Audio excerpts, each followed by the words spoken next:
I'm here for your children, your grandchildren, all the children of the world, and all life on Earth. Let me explain.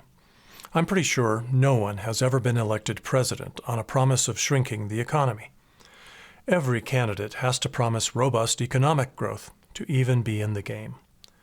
I'm just crazy enough to promise that, if elected, I will lead this nation down a path of economic and population contraction to a very bright future. How can that be a bright future, you might ask?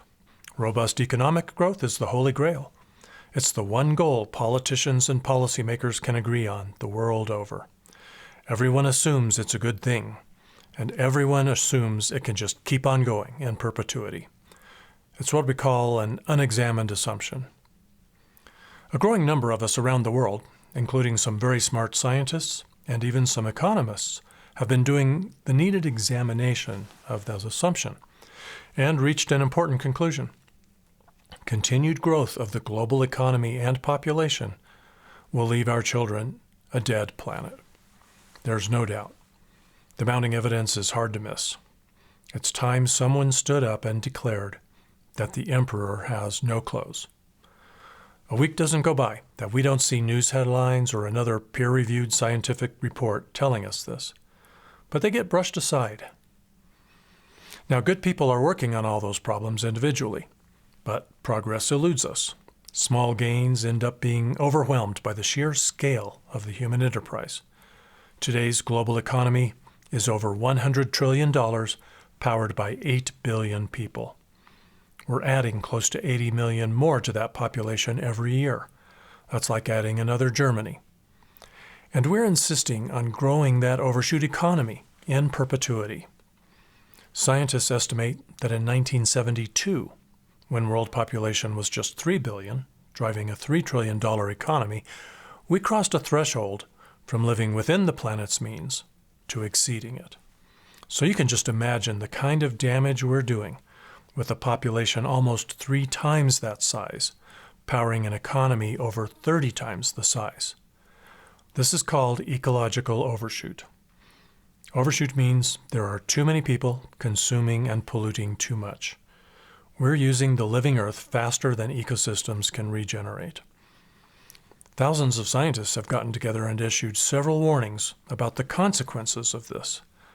It's no wonder biologists can't arrest mass extinction. No wonder agricultural scientists can't feed the world without disrupting the climate, creating ocean dead zones, and pumping rivers, lakes, and aquifers dry. And no wonder IPCC efforts couldn't keep carbon dioxide levels under 350 or even 400 parts per million. We're not solving these existential crises because we don't see them as an emergency. We treat them with half measures. We won't attempt any solution that threatens economic growth. And if the direct, immediate financial cost of a solution is perceived as high, we reject it, while we ignore the externalized and long-term costs of inaction. Our kids have one hope, and that is for us to stop rearranging the deck chairs on the Titanic and turn the ship. We've got to scale back. We'll have a choice at the ballot in November 2024. But interestingly, one choice we don't have is whether our economy and population contract. They're going to contract. It's just a question of whether that will happen by design or by disaster. If we don't start on that path voluntarily, Mother Nature will put us on that path forcibly and brutally. Now, being forced down that path, kicking and screaming, and not planning, will leave our kids at best a Mad Max world. And Mother Nature's already begun the correction. That's why the system is falling apart and failing us in so many ways. A year ago, it was beginning to look like the 2024 election was going to be a Biden-Trump rematch, and talk was that many voters were not happy with that choice. That started me thinking. Now, I've never had my sights set on the White House, but for years I've been wishing the policymakers in D.C. had a better grasp on reality, that we humans have outgrown our planet, that we simply cannot keep growing the global or national economy and population. Now, many are not yet taking my candidacy seriously. I'll admit, the odds of my being elected are very long. But because those odds are so long, I'm not even tempted to temper my position or soften my message to appeal to a certain voting bloc or donor class. I'm free to tell you the full truth. It's very empowering. In our early campaign planning, I felt our goal should just be to change the conversation, to alert and educate policymakers, journalists, and the public about the overshoot emergency. We'd pull some policymakers further into 21st century thinking, perhaps, and we might apply a little pressure for them to give this more attention. And maybe some elected leaders now or in the future would adopt some policies from our platform. I felt this was the best we could hope for. But as we worked on that platform, I came to realize one fundamental truth. A vote for any other presidential candidate is a vote for a dead planet. We don't have decades for policymakers to come around. We don't have decades for our culture to evolve and slowly mature out of its more phase. We've fiddled too long. Our kids deserve a bright future, and that's going to require a rapid course correction. So our goal today is not just to educate and inform. Our kids need the country to elect me. Now just imagine, if that happens, it will be the headline of the century. It will turn our nation upside down. And it will put all those business-as-usual policymakers on notice that the public is ready for real action. Jump into this parade or get out of the way. But Dave, you may be thinking, if you don't win a majority of the vote, you could siphon needed votes from a major party candidate and swing the election in the wrong direction. As we approach November, if polls show that I'm taking more votes away from the gangster candidate or another candidate who will throw our children's future under the bus, I'm good with that. If polls show that I can't win and I'm taking more votes away from the Democratic candidate, I'll drop out of the race and ask my supporters to vote for the Democrat. Now let me be clear. A vote for either major party candidate will still be a vote for a dead planet. It's just that the Democrat will lead us into that Mad Max world just a tad more slowly and with a lot more integrity. But let's stun them all and elect the bright future candidate. You might have noticed there's a high degree of dissatisfaction in the world today. People have a lot to gripe about, and that dissatisfaction has made many voters seek an outsider, someone who will disrupt the system. Just such an outsider was elected president in 2016. Now, he didn't turn out to be the outsider we needed. How about we try an outsider with some integrity, with a moral compass, someone who genuinely has our kids' best interest at heart? I'm not going to burn everything down, but I am going to turn our government and our nation upside down. If I'm elected, that will tell the world that the people of this nation want to do the right thing for our kids. On day one of my presidency, I'll declare a national emergency. The country and the world are in ecological overshoot, and I'll launch a national project to get the U.S. out of overshoot, and in so doing, lead the world in that direction. When our nation entered World War II, everyone got behind the war effort and did whatever it took. We rationed food and fuel. We retooled our factories overnight. Women went to work riveting airplanes. We planted victory gardens to grow our own food. We did things we would never do if it wasn't an emergency. Our National Overshoot Project will be similar. It will be bipartisan because all the politicians will be able to see which way the wind is blowing. That's a strong wind if it gets an unknown political newcomer into the White House. In 1992, President George Bush Sr. announced, "The American way of life is not up for negotiation." Well, it is now. The American dream got hijacked some time ago. It's become all about more. We came to expect to make more money this year than last, to own more toys, to move up to a bigger house, and to expect our children will be materially better off than we are. At one time in our history, that was possible. But today, on a full planet, we can no longer expect that. We need to reclaim and redefine the American dream.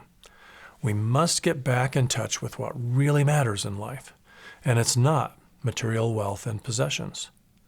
Less will be the new more. Less shopping, less waste, less pollution and emissions. Annie Leonard, famous for producing the short documentary The Story of Stuff, recommends, we must stop thinking of ourselves primarily as consumers and start thinking and acting like citizens. In fact, I want you to stop what you're doing now. Go to the window, put your head out and shout, I am not a consumer. I am a human being. But there will be more of a few things. Mike Nickerson, in his book Wealth, Money, and Illusion, writes about things we value highly that don't have a heavy footprint on the planet. He calls them the 3 L's: loving, learning, and laughter. Let's have more of them. We'll have time for those because we'll spend less time working. The National Overshoot Project will ask everyone to share their job and work just half time. I know that probably sounds scary, but we'll all put our heads together and figure out how to make that work. The only other option? Dead planet. I'll be asking experts to help us chart that course. We'll also go on an energy diet. For years, I've been championing renewable energy. I thought shifting from coal and oil to solar and wind was going to solve the climate crisis. But it turns out renewable energy is not the panacea we hoped for. Mining the resources needed is environmentally and socially devastating. The carbon footprint of scaling up our renewable energy infrastructure to power this overshoot economy would be game over for the climate.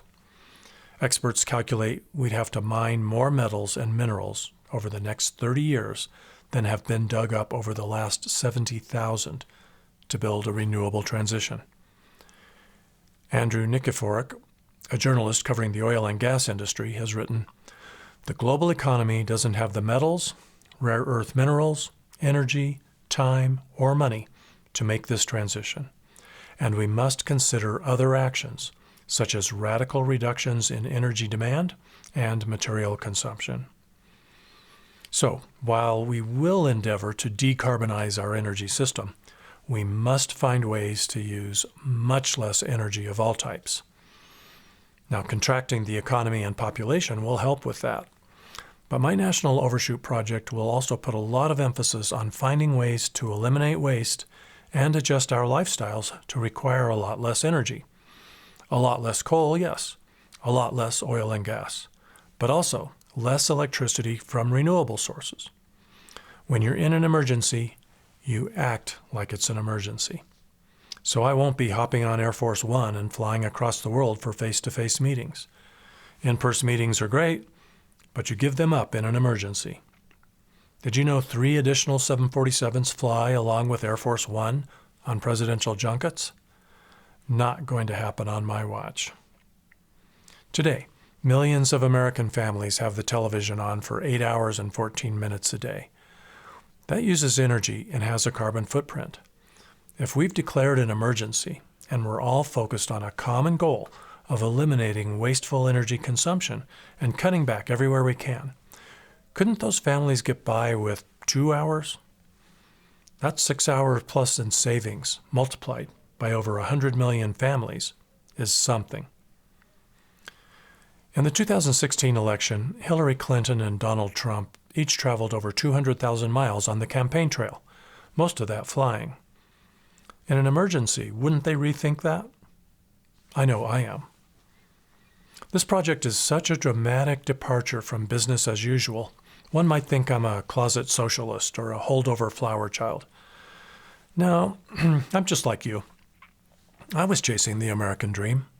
When I was in my 30s, if I saw a client driving a Mercedes, I thought, wow, that person must be very successful. I want to be that successful. My dream was to move my family into a trophy house, a McMansion that would telegraph that I had made it. I was successful. Florence mentioned in her introduction that I had been a corporate propagandist. I was. As a filmmaker, I produced spin for a multi-level marketing company to convince recruits that it wasn't a pyramid scheme. I produced spin for a chemical company responsible for groundwater contamination. I produced a film for Enron. I shot a documentary about the first deep ocean mining experiment, a very ugly way to get metals for our electronics. I filmed early oil-filled fracking demos. I didn't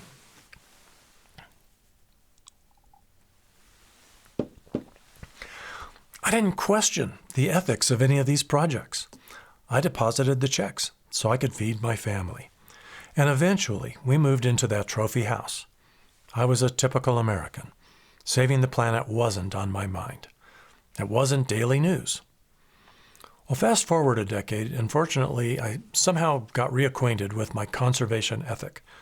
I started a nonprofit to raise money and produce a documentary about our culture's unsustainable worship of growth everlasting. I stopped producing the corporate propaganda to focus on the Growth Busters documentary. Throughout that project, I never raised enough money to cover the cost of the film. Many months, I paid myself nothing, and good times a little. I hadn't realized I was signing up to become a starving documentary filmmaker, but that's what I had become. Each year, I had to evaluate my lifestyle and look for more expenses I could cut. Goodbye country club, goodbye family vacations in the Caribbean. Soon, I was wearing clothes until they were completely frayed and really worn out, and buying secondhand.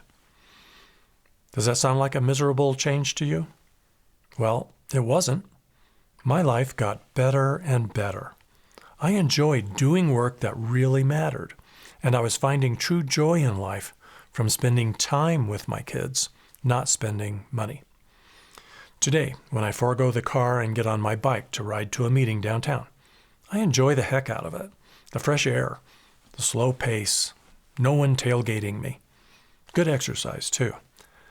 But I'm far from perfect.